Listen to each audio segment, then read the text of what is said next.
আপনার বলেন তো, আল্লাহর উপর যখন কেউ ভরসা করে, অমাইয়া তাওয়াক্কাল আলাল্লাহি ফাহুয়া হাসবুহু, যে আল্লাহর প্রতি ভরসা করে, আল্লাহ বলেছে আমি তখন তার জন্য যথেষ্ট হয়ে যাই। সুবহানাল্লাহ বলেন।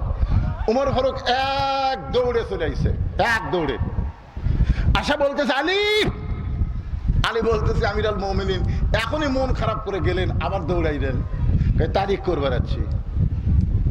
হোসেন বলে কিসের তারিখ? উমর ফারুক বলতেছে তুমি যে 3টা প্রশ্ন করবা তার উত্তর দিবার পারবে কি পারবে না তারই তারিখ। আলী বলতেছে যে প্রশ্ন আপনি জীবনে শুনে জানেন না, আমি শুনিনি, আর সেই প্রশ্নের উত্তর ওই মেয়েটা কেমনে দিবে? উমর ফারুক বলে আলী রে, মেয়েটা এমন কথা বলেছে যেই কথা শোনার পর থেকে আমার বিশ্বাস মেয়েটার সঙ্গে আমার আল্লাহ আছে। ধরে খান সুবহানাল্লাহ। আপনারা বলেন তো ইমানদারের সাথে কে আছে? ওহুয়া মাকুম আইনা মা কুনতুম। আল্লাহ বলে ইমানদার আছে যেখানে, আমি আল্লাহ আছি সেখানে। ধরে খান সুবহানাল্লাহ।